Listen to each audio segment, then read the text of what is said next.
mundo. Eu sei, mas de novo é bom lembrar que o do Flamengo foi a mesma coisa. Ele só não conseguiu porque em várias decisões na Justiça Comum o Sport ganhou. E aí é bom o torcedor do Flamengo cobrar todos os dirigentes de lá, de 1987 até então. O Flamengo não, os dirigentes do Flamengo falaram, não, 87 é nosso, não vou mandar advogado, tô nem aí. E acabou perdendo. O que pra mim... o São Paulo na história da Taça das Bolinhas. Não, sim, também. O Juvenal não, também. Pior ainda. Juvenal Juventus, que não está mais aqui, mas Carlos Miguel Aidar, são os grandes irresponsáveis também, porque eles, quando foram pegar a Taça das Bolinhas, é um crime. Porque eles eram, um era presidente do Clube dos 13, que era o Carlos Miguel Aidar, Juvenal Juventus era vice, e palavras de Carlos Miguel Aidar em 16 de dezembro de 87, logo depois do Flamengo vencer o Internacional e ganhar a Copa União. O campeão brasileiro é o Flamengo, pela união do Clube dos 13. E aí eu discuto também do Flávio. Por que Inter e Flamengo não foram jogar aquele quadrangular com o Guarani Esporte? Porque era um acordo entre os clubes do 13. Quem fosse campeão e vice não ia jogar o quadrangular, que é outra grande confusão. Também você pode achar um texto chatíssimo e longo meu a esse respeito. Então assim, não é que o Flamengo e o Inter não foram a campo porque não queriam eles. Eles, em nome do Clube dos 13 e por serem campeões e vice da Copa União, não foram. E aquilo era um grande golpe. Eles montaram o Grupo 13 todo golpe. Eles ferraram a América, ferraram a Portuguesa, ferraram um monte de time. Foi um golpe. Não, e também é bom dizer, com conivência da Globo, que pagou, conivência da Editora Abril, que ganhou dinheiro pra cacete com figurinha. Também era linda, Editora Abril, Revista Placar, nós somos os paladinos, ganhou dinheiro pra cacete, não tá errado. Agora, o SBT, imprensa, que era da Série B, que também não ganhou meu trabalho hoje, que também tá brigado. A imprensa cobriu o Campeonato Brasileiro e tratou a Módulo Verde como Campeonato Brasileiro. É só pegar os times que estavam ali e os times que estavam no amarelo. Eu acho assim, impressionante como se pode falar que o Flamengo não é campeão brasileiro de 87, como o Flávio está falando. Eu acho uma coisa totalmente descabida. Só olha quais são os times. Houve um absurdo, houve. O Guarani merecia estar na Série A, o América merecia estar na Série A, os dois foram semifinalistas de 86, mas o campeão de 87, que diz o Sport, foi rebaixado em 86, então também é um golpe.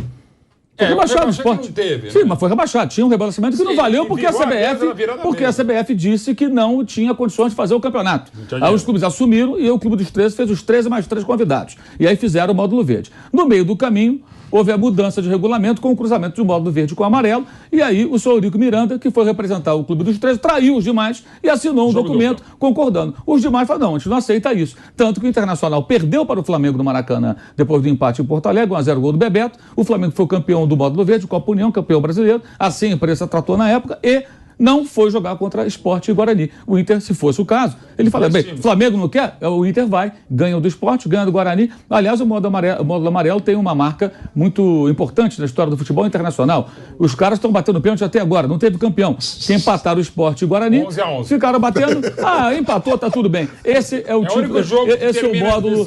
Então, assim, Libertadores. Aí foram nomeados pela CBF, que estava em guerra com o Clube dos 13. Né? Agora, tecnicamente, você olha o que aconteceu, o campeão foi o Flamengo. O Zico fala isso. Olha o que a gente enfrentou e olha o que o Zico enfrentou. Só para pontuar aqui, conforme o próprio Mauro falou, o Grupo dos 13 assinou. Se foi traição do Eurico Miranda, não. O Eurico assinou, não o Clube dos 13. Ele era o presidente. E só um detalhe. Não é que mudou o regulamento. O campeonato conseguiu a proeza de começar numa sexta-feira sem regulamento. Não, é o único campeonato do mundo, nem na Várzea, com todo respeito à Várzea, não aquilo.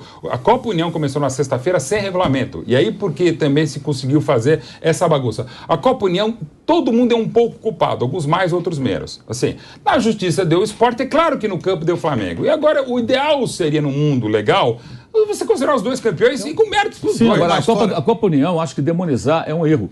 Porque ela, 5 anos antes da Premier League, na Copa União, os clubes organizaram um campeonato e tivemos a chance, 5 anos antes da Premier League, que é a Liga, né?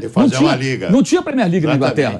Então nós poderíamos, 5 anos antes, ter uma Liga brasileira profissional, bem feita. Na época, a Coca-Cola patrocinou, até colocou o logo no meio do gramado, aí não podia, aí mandaram tirar e tal. Mas assim, os clubes conseguiram arrumar, na crise, um meio de viabilizar um campeonato com a CBF, do senhor Nabi Abichedi, porque o Otávio Pinto Guimarães já estava doente, estava quem mandava no Nabi, né? Chegou e falou, não tenho condições de fazer. Quando ela viu que o Clube dos 13 viabilizou o campeonato, ela falou, não, agora que é para mim de novo. E aí começou todo esse imbróglio. Não há como, no meio do embate desse, você não ter baixas, gente sendo prejudicada. É um absurdo, mas é assim que funciona. Então teve time que foi sacaneado, como o Guarani e o América, foi a maldade com os dois. Portuguesa também. A Portuguesa, etc., mas naquele momento era uma cisão, mas foi a oportunidade perdida de o Brasil ter uma liga que hoje poderíamos ter o campeonato.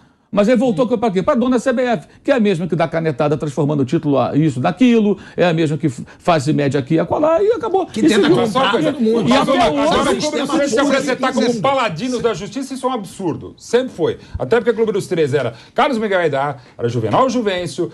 O Márcio Braga tem coisas mais positivas. Era o Eurico Miranda que fazia o jogo triplo, né? Nem duplo. E é bom entender quem era o Eurico naquele momento e quem era o Eurico no final. Mas tem um detalhe aí também. Você não sabe bem quem é o Eurico Miranda naquele momento. Depois tem vários momentos que o Eurico vai mostrando quem era o Eurico Miranda. Ali começa. Estou falando de 87. O Eurico Miranda, no começo do Vasco, ele não era presidente do Vasco. O presidente era Antônio Soares Calçada. Ele era rival do Calçada e disputaram a eleição. Depois, num dado momento, os dois compuseram, como sempre acontece na política e tal, muitas vezes acontece, e ele virou o diretor de futebol, o vice-futebol, né? E aí a coisa vai até que tem um momento que o próprio Eurico vira presidente. O Eurico, ele fica famoso em 80 para a torcida do Vasco, porque o Flamengo quase trouxe o Roberto Dinamite do Barcelona. Né? Ao invés do Nunes, quem ia jogar de centroavante do Flamengo era o Roberto Dinamite. O Flamengo estava encaminhado à contratação do Roberto, que não deu certo no Barcelona. Aí o Eurico, quando percebeu, ele é um cara esperto, inteligente, ele percebeu, pô, peraí, o Roberto no Flamengo, ele foi para Barcelona e falou, desfaz o negócio. Não precisa pagar mais o Vasco, a gente acerta aqui o que pagou e tal. E aí, para o Barcelona foi mais fácil desatar o nó, desfazendo o negócio com o Vasco, do que vender para o Flamengo, esperar o Flamengo pagar. E aí o Roberto volta no famoso jogo contra não foi nem o primeiro jogo dele, mas o primeiro jogo no Maracanã, no Rio de Janeiro, foi 5-2 no Corinthians, 5 gols do Roberto, uma rodada dupla com o Flamengo e Bangu na preliminar, 3-0, 3 gols do Tita. É um jogo histórico, pega no YouTube, aí tem. É uma das maiores atuações de um jogador de futebol na história. 5-2, 1-0 gol do Caçapava para o Corinthians, o Vasco vira, faz 5 gols, só golaço. Absurdo, é um negócio sensacional. Então ali o Eurico já começa a conquistar a torcida do Vasco. E aí o tempo passa, ele está ali, mas a gente não sabia. Depois o Eurico se envolve em várias situações, né? Aliás, hoje eu estava até lembrando de um campeonato que o Fluminense ganhou em 2002, Campeonato Carioca, que foi conhecido como Caixão 2002, em homenagem a Eduardo Viana, o Caixa d'Água, por isso Caixão, que era o presidente da federação, também. Muito próximo ao Eurico. E graças aos dois, o Vasco deu a volta olímpica com a caravela em 90, lembra disso? Quando o campeão foi o Botafogo, e eles meio que mudaram ali. Caixa d'Água, segundo os olhos, só deu porque entrava por um buraco e saía por vários, né? Caixa d'Água com lama saindo pelo ladrão. Essa Copa União, ela marca o início do monopólio da Globo no futebol. Antes o futebol era para todos. Essa liga, ela traz a Globo com ela e fecha para todo mundo. E eu lembro que isso teve concordância do Sindicato dos Atletas, que era presidido pelo querido Valdir Pérez, por amigo e tal. E o Silvio Luiz, que era o chefe da equipe da Record, fez apenas o seguinte: a Record tinha um programa nesse horário aqui, e aí o Silvio Luiz mandou fazer o de abertura. Ele falou, o Valdir Pérez concordou? Legal. Abertura do programa, o frango do Valdir Pérez de 82. Aí chamava o intervalo, como o Daronco faz aqui, entrava o frango do Valdir Pérez para chamar o intervalo e quando voltava de novo. Aí chamava de novo. Ele 8 vezes por programa, ele tomava o frango. Aí ele foi lá e falou, pô, não tem outra abertura. Ele falou, não, você não está a favor dos caras, pede para não pôr na Globo aqui. 8 vezes por dia entrava o gol que o Valdir Pérez tomou por ter sido o presidente essa história é maravilhosa, mas só para dizer uma coisa também, que é o seguinte, a Série B, à época, o módulo amarelo, que deu o Sport Guarani, foi transmitido pelo SBT. E aí o que aconteceu? Como a Copa União estava com a Globo, e com, digamos, o editor Abril, as duas, evidentemente, chamavam de Copa União, não sei o que lá, o SBT, Record e outras empresas, a Bandeirantes também um pouquinho e tal, detonava. Então também houve uma cisão. Por isso que eu falo, não teve mocinho, gente, naquele momento. Aliás, de novo, o pessoal da Copa União, os seus paladinos, né? Alguns continuam mesmo, mas enfim, não foi bem isso. Então, de novo, por interesses comerciais, se realmente não fosse a Globo, não fosse a Varig, não fosse a Coca-Cola, não teria viabilizado o torneio. Foi um torneio muito legal, uma das maiores médias de público dos últimos anos, até porque eram 13 grandes, mais 3 grandes torcidas, que foram enfiadas do Clube dos 13 até por motivos. É uma história complicadíssima, vai ser sempre complicada. No melhor dos mundos, os dois seriam campeões.